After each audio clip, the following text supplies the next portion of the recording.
Electric cars are quickly becoming the future, but the best part about them is that the technology is by no means standing still. When it comes to range anxiety for some customers, I'd argue that most of that concern is already a bit overblown, especially if you can own a Tesla. But long term, there are different categories of improvements that we do want to see and will see when it comes to batteries. Today, I'm going to break down all of the advancements coming to EV battery longevity, battery density, battery life, and charging speeds, so let's get into it.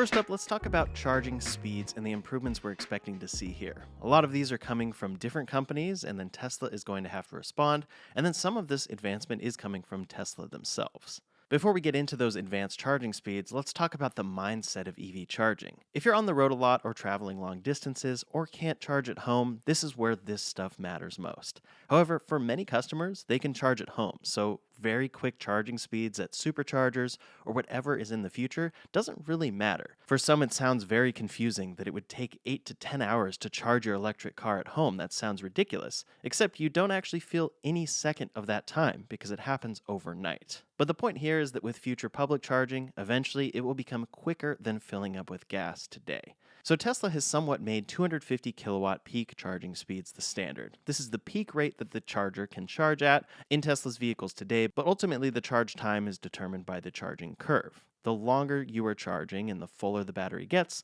the slower the charge speed is, and this is just how lithium-ion batteries charge. This is how your cell phone charges, you just don't as much notice it. In practice, Tesla says that this can deliver about 200 miles in as little as 15 minutes. Of course, this depends on what car you're driving and your efficiency and more factors like that, but other companies already have faster charging speeds available today.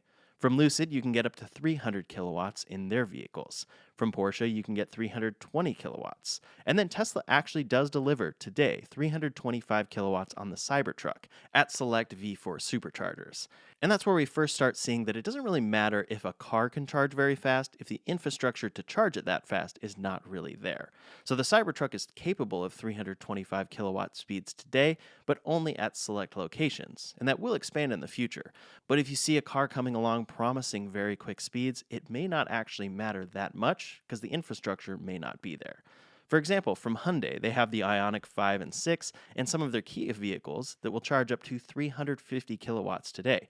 That seems like it blows Tesla out of the water, except that even at some Electrify America 350 kilowatt stations, it doesn't actually reach those peak speeds, and then it doesn't really make too much of a difference for the charging curve versus being at other chargers like 150 kilowatt chargers. In any case, from GM, they have cars like the Hummer EV that also has a 350 kilowatt peak speed. Then for the future, we're getting into even higher speeds here. From Lotus, they're promising a 400 kilowatt peak, or up to 402 to be exact, and that delivers a 10 to 80% charge in as little as 15 minutes. But Tesla isn't stopping there either. For the Cybertruck with their V4 cabinets into the future, they're promising 500 kilowatt peak speeds. That means that in the future, at V4 supercharger cabinets, with V4 supercharger stalls, and the Cybertruck, you'll get those peak speeds, which blows pretty much everybody out of the water, as far as consumer vehicles are concerned. But one car recently announced is the ET9 from NIO, and they say that this can achieve 600 kilowatt peak speeds. So in essence, they're beating the Cybertruck there, but over in China. For that infrastructure, though, Xpeng has talked about 800 kilowatt stations. Essentially, there's no electric car that can charge this fast, but they are future-proofing for when EVs do get there. But then Tesla does have this beat for one vehicle, and that is the Tesla Semi. The Tesla Semi can actually do 1200 kilowatt peak speeds, or 1.2 megawatts, and that is enabled by their special Tesla Mega Chargers or by V4 supercharger cabinets charging the Semi specifically. It's the only car that supports these speeds. Then from CATL, which is one of the largest battery companies in the world, they also have ultra-fast charging that they say can deliver 370 miles in as little as 10 minutes. Of course, with numbers like this, we're unsure of that efficiency, so this could be a very small car with a small pack delivering this mileage, and it could be on a different standard than the EPA, which does seem likely. That's one of the hardest parts with all of this is we don't exactly know how big the battery pack we're charging is, so when you're giving a minutes for how long it takes to recharge something, it actually can be a bit confusing. In any case, in practice, Motor Trend tested some of the fastest charging EVs out there today, and most of them actually aren't exceeding 250 kilowatts, at least in North America. First, the quickest they found was the Ioniq 6 with a 5 to 80% charge in 19 minutes.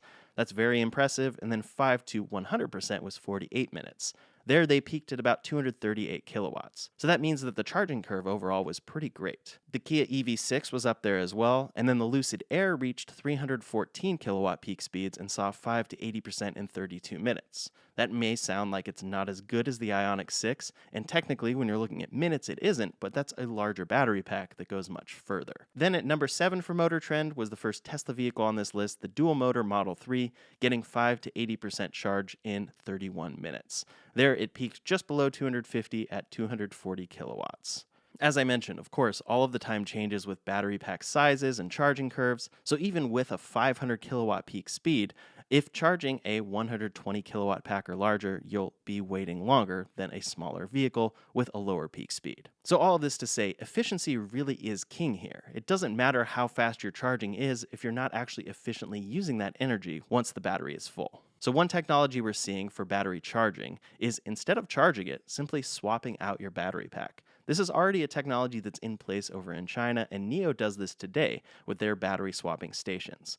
Just recently as well, CATL announced a couple different batteries co-developed with 100 partners. This is a subscription, so you don't actually own this battery pack, and it can be somewhat complex, but essentially in 100 seconds, you swap out your current dead battery for a brand new one, and you're good to go. This is quicker than a gas fill-up and obviously quicker than recharging, but it may not be the perfect case for all scenarios. In the past, Tesla tried this on a Model S, but found the technology to be prohibitively expensive and not scalable. But CATL is pushing through with this and planning for 30,000 stations that do battery swapping over in China. So that brings us to the next category here, and that's battery life. This is how long your battery actually lasts per charge. Now again here, it's kind of tough to quantify this easily and do A/B comparisons with different brands because it all depends on efficiency, battery density, and battery pack size. So you could see one car lasting a lot longer than another one, but it might just be due to the fact that this has a larger, more expensive battery pack. Or you could be comparing two cars and one of them's using that battery less efficiently. But first up, one of the longest range EVs we've seen shipped is the Lucid Air. Certain models of this Lucid Air got up to 516 miles of range. Then we have the Mercedes EQS 450 Plus at 453 miles of range. The Chevy Silverado EV is delivering 450 miles of range, which is very impressive for a large truck. And then there's 3 other Lucid Air models from 419 to 427 miles of range. The Tesla Model S is 405 miles. The Rivian R1S and R1T Max Packs deliver 400 miles. And then the Model 3 long range rear-wheel drive is 363 miles today.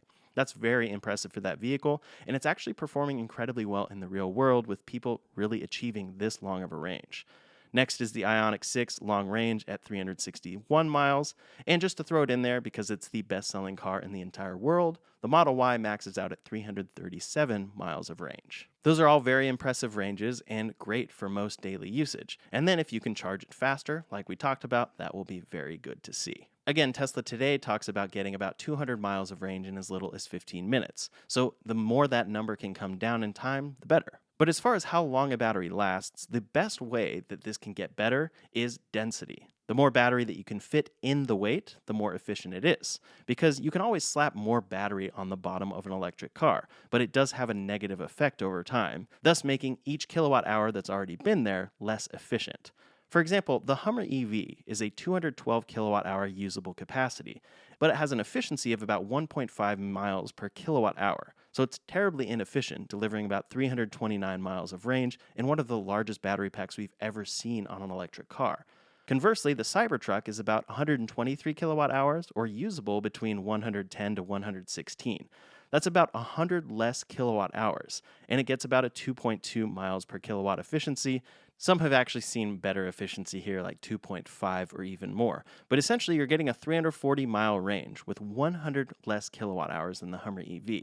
Of course, that's a heavier vehicle, but they're also achieving that range by simply slapping on more battery pack instead of making it much more efficient. So when it comes to battery density, there's the technology we have today, and most batteries are lithium-ion. These can deliver about 100 to 243 watt-hours per kilogram, or 450 watt-hours per liter, which was standard in 2020, and that increased 8-fold since 2008. So we've seen huge improvements in recent years as far as density is concerned.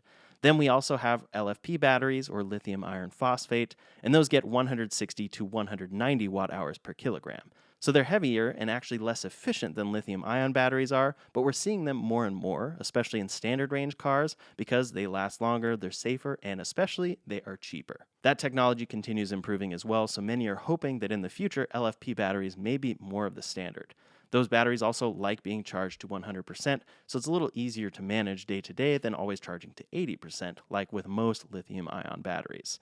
In any case, for the future, there's a lot going on here. First, for Tesla, they have their 4680 battery cells that they're making in-house, and then they're planning for dry cathodes in particular. This is a new technology that massively reduces production cost, improves density, and makes their batteries more scalable. But then there's all sorts of technologies with different metals and different elements into the future. There's lithium sulfur batteries, sodium ion, silicon anode, graphene-based batteries, cobalt-free batteries, solid state, aluminum ion, and more.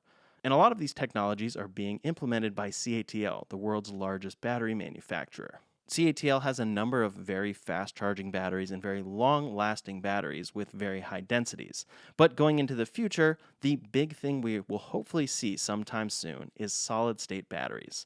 Now, this is the battery tech that has been talked about for years at this point, with many automakers saying, well, Tesla makes a 300-mile range EV today, well, we'll make an 800-mile one in a couple years with solid state batteries.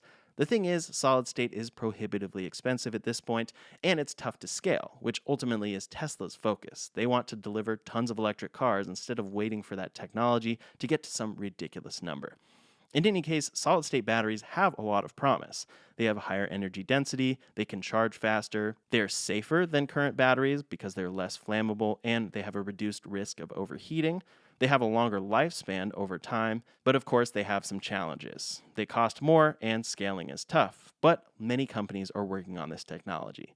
CATL in particular has talked about achieving 500 watt hours per kilogram, which is a 40% improvement over current top battery cells. That means ranges over 500 miles EPA for all current EVs, staying the same size and simply switching to this technology, if that's possible. CATL's timeline is about 2027 right now, and then Toyota has also talked about this. They say that they want to deliver a 750-mile range in a couple years that can recharge in as little as 10 minutes. Honda has also talked about doubling their current EV driving ranges with solid-state battery tech. So there is a lot going on for the future of longer-lasting EV batteries, meaning you get more out of that battery per charge. But, of course, that always pairs with cost. So in the future, we may actually see EV ranges stay about the same, but cars get a lot more efficient with battery costs coming way down as efficiency improves like this. And then, of course, we'll see those crazy ranges, like a 750-mile EV range delivered by solid-state batteries in the best car you can buy. But that brings us next to battery longevity. How long do these batteries last in terms of years? When it comes to battery longevity, this question is very important because traditionally battery pack replacements have been quite expensive. Still, a lot of people have this fear that they're going to buy an electric car and then face some crazy EV battery replacement bill. A lot of people have this belief based on past knowledge of electric vehicle technology, but things have already changed and are continuing to trend downwards in terms of cost. Also, these batteries last a very long time. Current EV batteries are already set to last over 200,000 miles. This is the estimate given from most companies, and we're also seeing it in the real world. Tesla has shown that in the majority of their Tesla Model Y and 3 vehicles, the long-range versions that are the most popular, they're seeing degradation of about 15% in their cars over 200,000 miles driven in these cars. That's really impressive and means you still get 85% of that battery capacity and access to that much energy after 200,000 miles. This is actually a little bit less for the Model S and X at about 12% degradation over the same amount of miles driven. For right now, these are pretty much the best numbers we have for EV longevity at scale because Tesla has the most cars on the road, and they're still fairly new to be driven this long of distances. So when looking at EV batteries, it comes down to two different things: lifespan in terms of years, and then cycle life, how many times it can be charged and recharged. For cycle life, one cycle means one full battery discharge and recharge. So that means going from 0 to 100% is one cycle, or any time it regains 100% of that charge. So even if you stay between 30 and 50% all of the time, 5 of those will equal one charge cycle. So then on the other side of things is how long this battery holds up in terms of years. Maybe you can cycle it very few times because you don't drive very much, but how long does it actually last in terms of years? Do the materials hold up? For lithium ion batteries, in terms of years, current estimates are about 12 to 15 years. Although many companies warranty their batteries up to 8 years, so people like to think of this a little more in those terms, maybe something like 8 to 15 years, whereas other estimates say 15 to 20 years. Essentially, we don't have incredible data of these numbers in the real world, and recent studies are actually showing us that batteries could last about 40% longer than expected.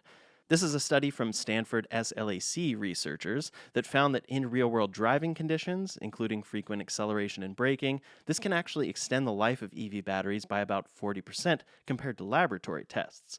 So the real world is actually showing us better life out of these batteries. Then for lithium ion batteries, current estimates are about 1,000 cycles. So if you think about getting 300 miles out of an EV per cycle, that means 1,000 cycles would be about 300,000 miles driven before the battery reaches the end of its life. But other estimates say up to 2,000 cycles, so even if you're getting a low 200-mile range, that's about 400,000 miles out of that battery. Very impressive stuff here. And you may say, well, we see battery replacements all the time, but the majority of battery replacements that we see were either a recall for something like the Chevy Bolt, which has had sweeping recalls of that battery due to a faulty issue with it, or we see battery replacements within warranty due to a fault as well. So then comes LFP technology, the other chemistry we're seeing at scale today, and currently the years are expected to be about 15 to 20 here, or about 3,000 to 5,000 cycles, which would give these batteries about 1 million miles driven. These are batteries that are fairly new as far as their chemistry is concerned at scale, so again, we don't have great data as to the true longevity. We just know that they are lasting in current vehicles, because we're not seeing pack replacements. So some real-world examples of batteries lasting a long time are a 2015 Model S at over 250,000 miles, a 2018 Model S at over 200,000 miles, and comparatively a much newer car, the Model Y, at over 200,000 miles. There are tons of examples like this, and of course that's how you get a chart from Tesla showing that over 200,000 miles these cars are lasting with only about 15% degradation. For the future, though, there's a lot of promise here. Tesla has been working with Jeff Dahn in a research facility on a 1,000,000-mile battery. Recently, their research has found that this can last about 19,500 cycles and counting. So their 1,000,000-mile battery may actually need a rename, since this would last about 4 million miles with the average pack size. There's also another type of battery that Tesla and others have been researching that uses a crystal to get about 20,000 cycles. That would mean about 5 million miles driven on the original battery pack. And at that point, we're getting to the point where you need that battery pack to be removable so that you can put it into a new car, not the other way around. This doesn't need to be easily replaced. You actually need to be able to remove it to put it into the next car, since that car is probably not going to last as long as the battery. So the crazy thing with all of this is that we really are just scratching the surface. This could be about a 3 or 4 hour video if I went into full detail on all of these technologies, and I still wouldn't hit everything that is currently being worked on and going to be coming into the future. The future is very bright for EV technology and especially batteries. But then comes one last question you may have. What about the end of the life? What is the pack replacement cost and recycling? Well, current battery pack replacement costs can be quite pricey, getting up to about $20,000 or so. But that's not every case. That's sometimes the largest battery packs. That's sometimes an older Model S that's a little bit harder to source the pack for. And so we're seeing that already coming down below $10,000 for certain cars like the Model 3. But soon, this will get less than replacing or fixing a gasoline engine. Replacement cost has already come down a ton, and prices in 2026 are estimated to be about half that of that we have seen in 2023. That would be a pack replacement cost coming down under $5,000, which is amazing if you had gotten that original mileage out of it as well. Then by 2030, estimates say that this will be less than fixing a gasoline engine. So a pack replacement cost will really be negligible when you consider all factors. Of course, it will still have a cost, but it will be much better than what we see today, especially considering it lasted about 200,000 miles or more. Hopefully in the future it will last something like 1,000,000 miles, and then that pack replacement will seem like nothing at the end of that life. On the other side of things, though, we have battery recycling, and that's what happens when you do need that replacement pack. That pack does not go to a landfill. Today, Tesla already recycles packs, and they say they recover about 92% of the materials there. And then there are plenty of other companies working on this for the future, like JLR and Altilium. They are working on their own recycled batteries, and then Redwood Materials seems like they may be one of the biggest ones because the co founder of that company was very big at Tesla for many years. Recycling brings down replacement cost in time, brings down overall battery costs as well on brand new vehicles, and creates a mostly miningless cycle very long term, which would be very exciting to see. So the future is very bright for electric vehicles, and we're seeing tons of advancements when it comes to charging, battery density, how long batteries last per charge, and how long they last in terms of years and cycles. I can't wait to see what the future will bring, and in the meantime, if you want to see the latest Tesla news, you can check out that video linked up here or in the description below. Thanks so much for watching, and I'll see you on the next one.